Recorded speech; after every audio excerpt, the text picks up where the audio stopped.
Pois bem, admitir a todos. Boa noite a todos. Novamente estamos aí juntos, mas afastados, em regime telepresencial. E vamos dar sequência aqui à nossa matéria. Estamos estudando. Tá frio aí, galera? Estamos estudando rito ordinário, né? A única coisa que me deixa feliz com a distância é esse frio, eu não estar hoje aí em Apucarana, que deve estar gelado pra caramba, né? Mas vamos continuar aqui, gente, de casa mesmo. Hoje nem fiquei no escritório, vim para casa mesmo. Vamos falar um pouquinho aqui do que nós estamos tratando.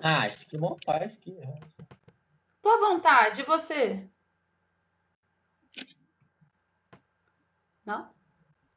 Então vamos lá, galera. Hoje nós estamos tratando sobre especificamente o rito ordinário. Conversamos ali e falei para vocês da importância da regra processual. Em qual sentido? Por quê? Porque a régua processual ela alinha na nossa cabeça o iter procedimental, que para quem não tem contato diário com o processo, às vezes fica um pouquinho solto, às vezes fica um pouquinho abstrato. Neste sentido, para resumir, falamos: olha, oferece a denúncia, recebe a denúncia, o recebimento está disposto no artigo 395, que é o juízo de admissibilidade. E ainda conversamos: o juízo de admissibilidade pode ser positivo, recebe a denúncia, negativo, rejeita a denúncia. O artigo 395, neste juízo de admissibilidade, ele é eminentemente processual. Aqui o juiz deverá analisar as condições da ação, os pressupostos processuais e ainda verificar, em especial atento, se a denúncia é hábil, se a denúncia está feita de acordo com o artigo 41. Olhem, interessante que até esse momento nós estamos diante do juiz atuando sem qualquer interferência, sem qualquer chamamento do réu. O réu até agora não veio nos autos. E adiante? Adiante, então, se recebida a denúncia, deverá ordenar a citação, fazendo aí para vocês alusão com a citação de acordo com o artigo 363 do Código Processual, está completa a relação processual. A citação deverá ser feita em regra pessoalmente, deixando a vocês detalhamento sobre a citação por edital, com as suas peculiaridades nos termos do artigo 366 do Código de Processo Penal e ainda fazendo alusão à diferença entre a revelia do processo civil e a revelia do processo penal. Pois bem, citado o réu, é a primeira vez que ele vem aos autos para fazer o quê? Quarto momento da nossa régua processual. Resposta à acusação. Na resposta à acusação, trazida aí no artigo 396-A do Código de Processo Penal, o réu poderá alegar tudo aquilo que lhe interessar em sua defesa. Lembrando a vocês que um bom advogado sabe bem a diferença entre uma resposta à acusação, o qual apresenta a defesa direta, que vai na tese do mérito, e a defesa indireta, que é aquela que fala sobre processo propriamente dito. Lembro a vocês que nesta toada, em sede de defesa indireta, nós temos aí as exceções. Exceção de incompetência, exceção de coisa julgada, exceção de suspeição, exceção de litispendência, de impedimento, dentre outras. As exceções, friso, deverão ser opostas em apartado, em processo apenso. Esta é a melhor técnica processual, tudo bem? Também é o momento do réu oferecer documentos, apresentar documentos, por melhor dizer, oferecer justificações, dentre outros. Afinal, é o primeiro momento que o réu vem aos autos e ainda friso, de acordo com as aulas passadas, que essa resposta à acusação, sob qualquer viés, deve ser confundida com a contestação no processo civil. tem objetos totalmente distintos, lá a verdade formal, aqui a busca incessante da verdade real. Outra coisa, neste sentido, não se precisa impugnar ponto controvertido por ponto controvertido. Não, nada a ver. Mas é neste momento, na resposta à acusação, que temos um detalhamento no que tange à especificação de provas e rol de testemunhas especial atento, pois admite-se impreclusão. Porquanto, ao meu ver, o principal fundamento da resposta à acusação é você se preocupar com a especificação de provas e rol de testemunha, porque admite preclusão consumativa. Tudo bem? Ainda, se você quiser oferecer a resposta à acusação em tese direta de defesa, não se esqueça, temos aí no 397 a hipótese de absolvição sumária. E aqui é legal você saber processo.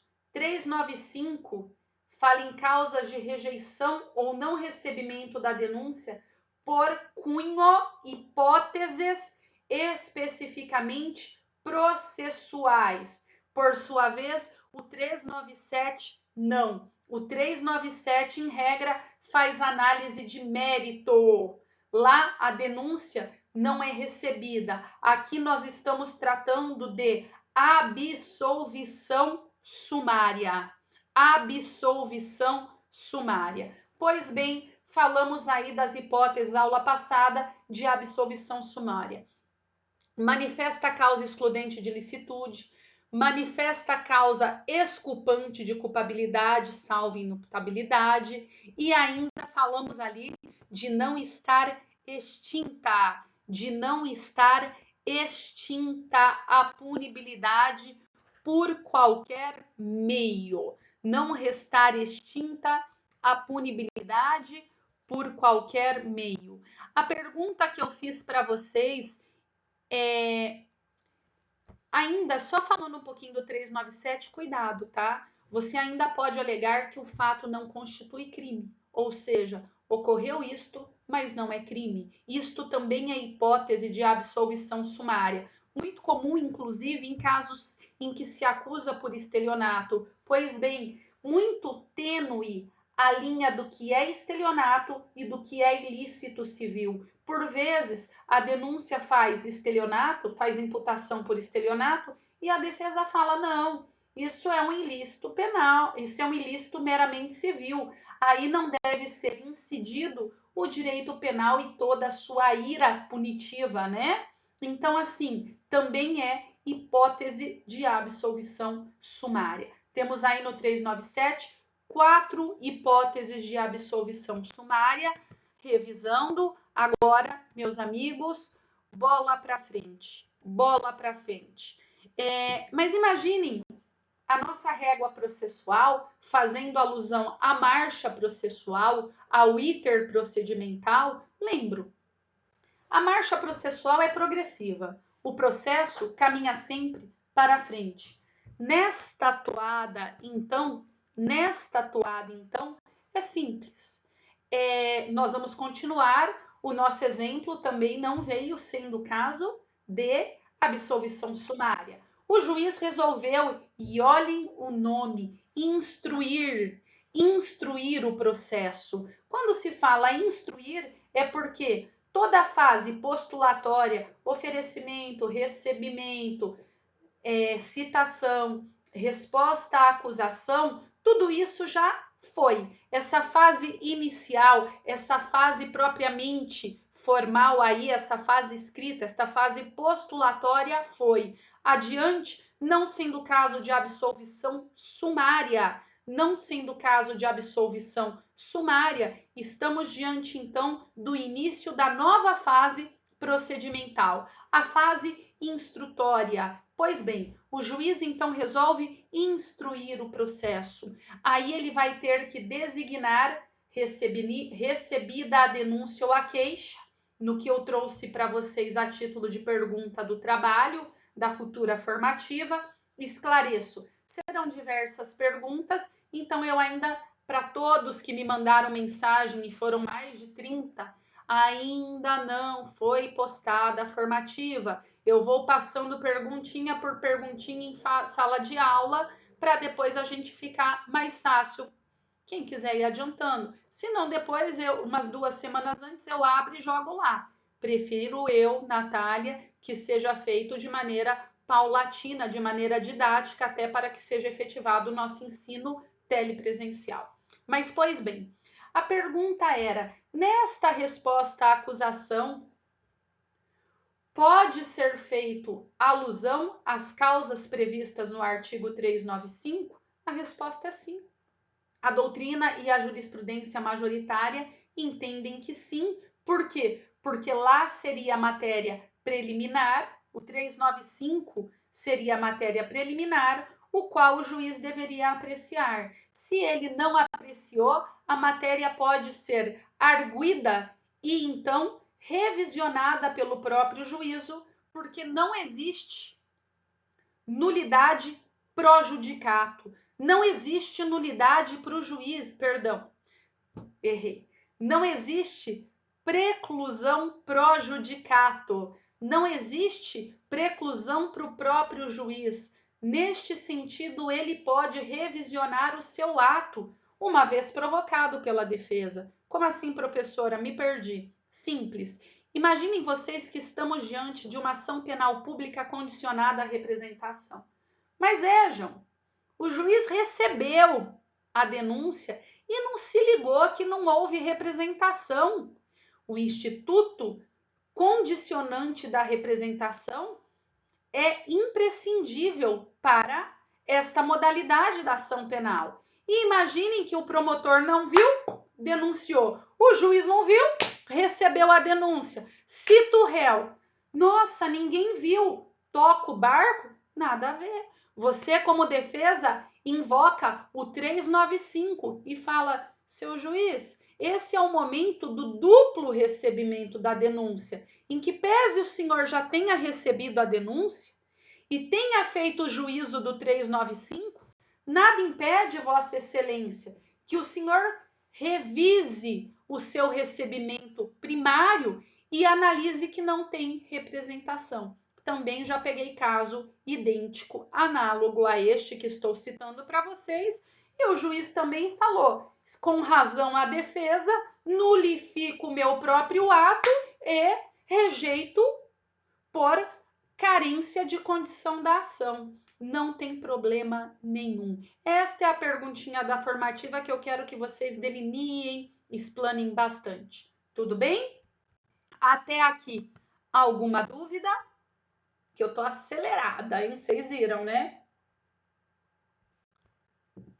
Quero ver o rosto de vocês. Jonathan. Jonathan é uma foto, ele me engana. Filha da mãe. Roberto, tudo bem? Entendeu? Ô, Jean, você aí que mexe com o processo, entendeu? Olha a Maressa. Tá com frio, né? Vamos lá, galera. Cadê o Jean? Jean, você entendeu, meu anjo? Entendi sim, professora. E o João Vitor? O Will? Mostrem os rostos, gente. Vamos continuar, porque processo é uma matéria que as pessoas não dão bola ao processo penal e eu acho encantador. Efetivamente, eu tenho paixão pelo que eu tô falando aqui. Vamos continuar então, gente. Então, se o juiz receber a denúncia nesse duplo recebimento, por que eu gosto de chamar de duplo recebimento? Porque ele já fez um primeiro recebimento no 395, quando ele mandou citar. E agora ele faz um novo recebimento que ele olha o 397. Por isto, eu repito, duplo recebimento. Já foi feito um lá atrás do 395, agora outro do 397. Não tem problema nenhum na resposta à acusação você invocar a nulidade do primeiro recebimento. Pode fazer sem medo de errar, tudo bem? Posicionamento majoritário e até mesmo sedimentado no STJ. E aí, gente, o juiz então vai ter que designar dia e hora para audiência, ordenando a intimação do acusado, defensor, Ministério Público, se for o caso, óbvio, querelante, ação penal privada, e se tiver assistente de acusação, dele. Vamos suscitar aqui, vamos fazer um apanhado. Enfim, o juiz tem que intimar todo mundo. MP, defesa, réu. Se for ação penal privada, querelante. Se for uma ação que haja assistente de acusação, do assistente de acusação. Resumo, tem que intimar todo mundo. Primeiro detalhe. Imaginem vocês se o réu é intimado e não vai. O réu é intimado e não vai. Ou o réu muda de endereço e não comunica o juízo. Aqui, hipótese de revelia. O réu mudou de endereço e não foi intimado. Revelia. O réu é intimado e não vai. Aqui são hipóteses de revelia. Repetindo o conteúdo lá, mas aqui inicial, mas aqui fica melhor de ser elucidado. Nessa hipótese, gente, é tranquilo. Qual o efeito da revelia no processo penal? Simples. O efeito é unicamente que ele não vai ser mais intimado dos atos processuais subsequentes. Mas os fatos não são tidos como verdadeiros, porque busca-se a verdade real em face de direitos indisponíveis. Fechou? Não vão errar. Então, o não comparecimento, revelia, mas a consequência jurídica da revelia aqui, meramente não ser mais intimado para atos subsequentes, uma vez que a verdade é real e direitos indisponíveis. Segundo detalhe, e essa aqui eu acho muito engraçado, né? Essa aqui eu adoro quando acontece. Você tá lá na audiência, sentadinho, bonitinho, aí cadê o réu? O réu não veio. Ah, é revel. Não. Ele tá preso, doutora. Ele foi intimado, mas ele tá preso. Se ele foi intimado e tá preso, o diretor da cadeia não deixou ele vir por conta. Isso é óbvio. 399, parágrafo 1º. Neste sentido, olhem o termo técnico. O acusado preso será requisitado para comparecer ao interrogatório. Ou seja, o poder público deve providenciar a sua apresentação, se preso, por meio de escolta policial. Ou, hoje, como está na moda aqui nós, por meio de videoconferência.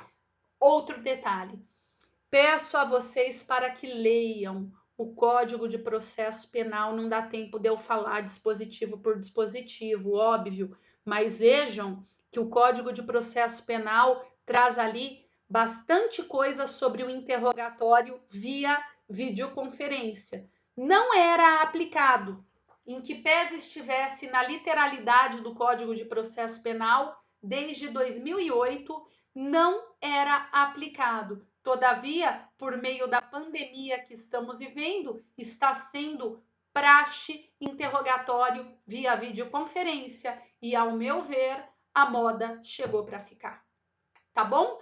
Até porque, gente, eu sempre me insurgi contra esse negócio de escolta para levar réu no fórum, uma vez que é extremamente caro, tanto por demandar polícia, tanto por demandar gasolina, tanto por demandar carro, tanto por ser perigoso. Já estava no Código de Processo desde 2008, via videoconferência. Óbvio, nada impede que o acusado, por meio da sua defesa técnica, na análise da casuística concreta, informe que em determinada situação, pela sua peculiaridade, imaginem um processo muito complexo que precisa ficar lado a lado defesa e acusado, não tendo a condição de ter dois defensores, nada impede que seja pedido ali a escolta. Mas vejam, saibam, o Código de Processo Penal, desde 2008, já previa a videoconferência, a qual vem sendo aplicado agora. Por que eu estou frisando isso? Aquele que quer concurso, aquele que está vindo aí para uma OAB, que são vocês no caso, está na moda. Se está na moda, costuma cair em prova. Se liga, leitura da lei seca. Tudo bem? É só ler a lei seca. Ótimo. Outro detalhe, verificando. As partes e as testemunhas são intimadas para a audiência. Entre as partes, digo o próprio réu. Ele é intimado. Se tiver preso, além de intimado, ele também deverá ser requisitado ao diretor da cadeia. Tudo bem? Ele é intimado pessoalmente, caso preso, requisitado por meio daquele que é o diretor da carceragem onde ele está. Sobre as intimações, leitura da lei, artigo 370 e seguintes. Leitura da lei, artigo 370 e seguintes. Não vou fazer a leitura da lei seca, são dispositivos em que a singela leitura é esclarecedora e devem ser feitos, inclusive, caso você busque um concurso aí para técnico e analista. Vamos continuar. Aqui, em especial detalhe, eu quero a atenção do 399, parágrafo 2º. 399, parágrafo 2º, traz para nós o quê? Traz para nós um princípio que já deve ser conhecido de vocês. O famoso princípio da identidade física do juiz. No que consiste esse princípio? Gente, esse princípio é uma regra salutar do processo e também existe no processo civil. Óbvio, o juiz que instruiu, que fez a colheita das provas, que presidiu a audiência de instrução, tudo bem? Termo técnico. Aquele que presidiu uma audiência de instrução deverá ser aquele que faz a sentença. Isso é óbvio. Inclusive, é comum que os tribunais adotem este posicionamento, não porque são bonzinhos, não porque primam pelo devido processo legal constitucional, mas porque é letra da lei. Inclusive, saibam, o posicionamento que eu vejo olhem que interessante, pode ser que no processo mais de um juiz acompanhe o caso. Porque às vezes começa a audiência e de repente o juiz sai de férias, o juiz é promovido a desembargador, o juiz morre, o juiz tira a licença médica, o juiz ganha na lota e cai fora.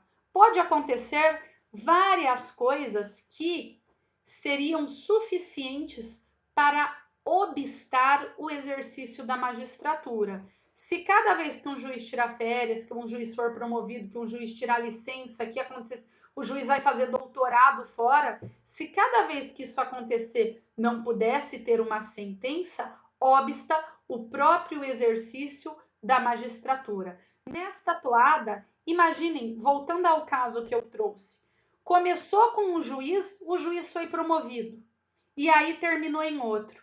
Ou começou com um juiz, ele saiu de férias e a audiência veio o substituto. A regra, no caso do substituto, é o juiz que fez o último ato vai proferir a sentença. Legal, né? Em regra, o juiz que faz o interrogatório, que é o último ato da instrução, vai proferir a sentença. Mas olhem, em outros casos, por exemplo, o caso em que eu disse para vocês, em que o juiz é promovido, em que o juiz tira a licença médica, nesses casos não há problema nenhum e o STF já autorizou a relativização, desde que devidamente justificada na casuística concreta, repito, sob pena de obstar o exercício da magistratura. Tudo bem? Então, esse princípio da identidade física, ele é uma regra. Mas saibam, para a regra há exceções. E as exceções são essas, naturais do dia a dia, natural do cotidiano forense. Vamos ver, nenhuma pergunta no chat. Quero abrir perguntas para vocês, gente, que eu tô tocando o barco na matéria. Perguntas? Não? Falem comigo. Tudo em ordem? Meu celular aqui não é pergunta, então eu vou tocar o barco, tá? Vamos continuar.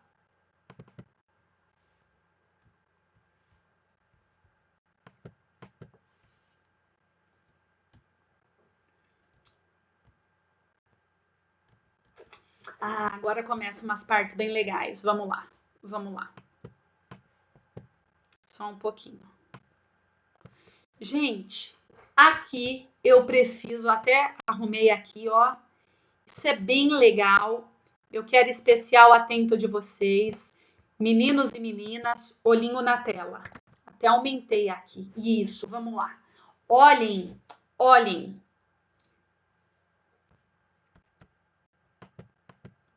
Na audiência de instrução e julgamento, lembro vocês o que eu já disse aula passada. A vontade da lei foi aglutinar a instrução e julgamento num ato processual único. Aglutinação, instrução e julgamento, sendo ato único. Esta é a vontade da lei.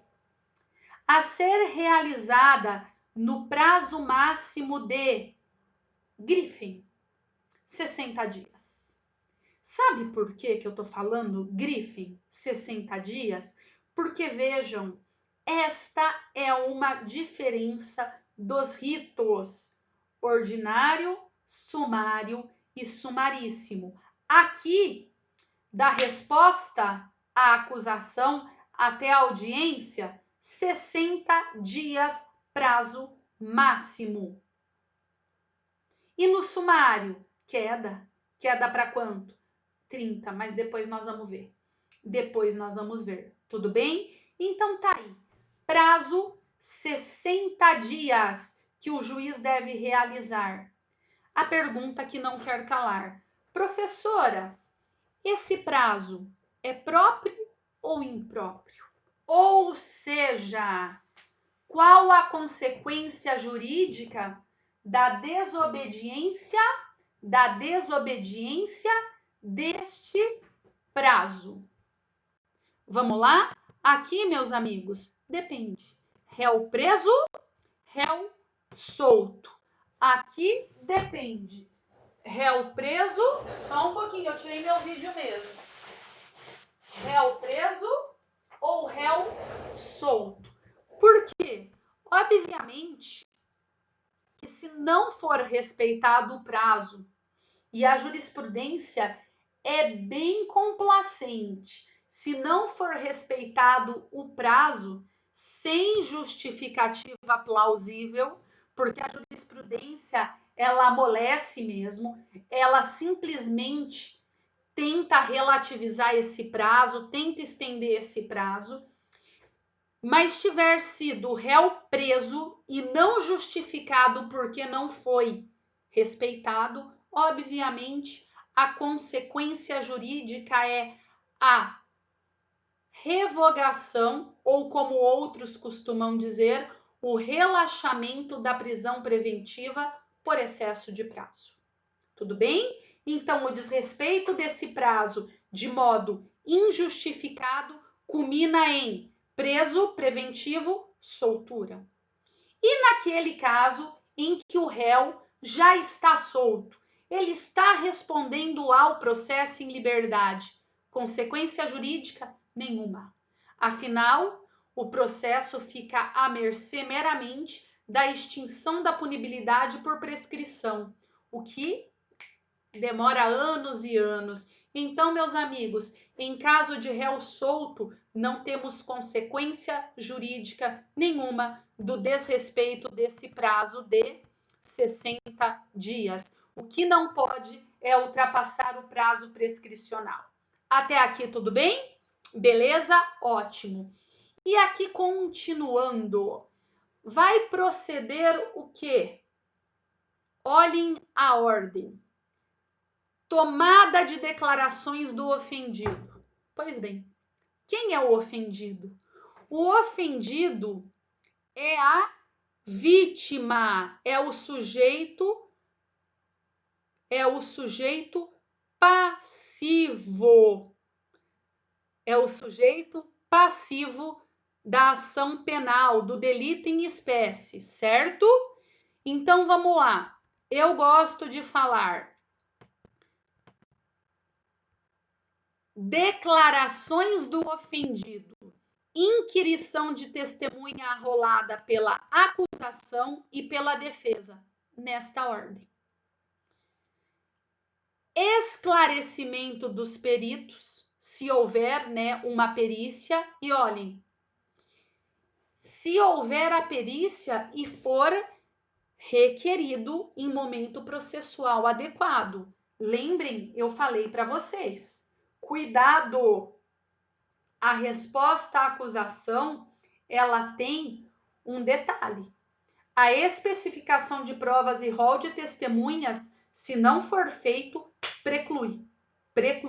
Então, aqui vejam, esclarecimentos do perito, se tiver sido requerida pela parte em momento processual adequado.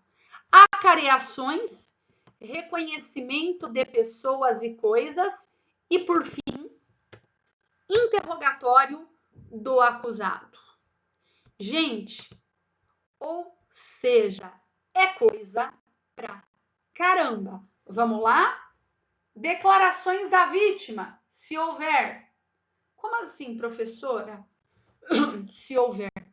Olhem, é comum, é corriqueiro que o delito não tenha ofendido, não tenha sujeito passivo ali para ser inquirido, para ser prestadas as declarações, por melhor dizer. Como assim? Imaginem um crime de perigo abstrato. Porte de arma de fogo de uso proibido. Porte de arma de fogo de uso proibido. Quem é o sujeito passivo? Quem é a vítima? A vítima não é muito técnico, mas para vocês entenderem. Quem é a vítima? É a O Estado. coletividade. Se é a coletividade, como que você chama a coletividade para prestar declaração? Você não chama. Então, neste sentido, eu trago o esclarecimento. Declarações do ofendido, se for possível. Eu até brinco, né? Imaginem no homicídio, o cara morreu. Vai chamar como? Sessão espírita? Então, saibam, declarações do ofendido, se possível. Nesta ordem, testemunhas de acusação, testemunhas de defesa.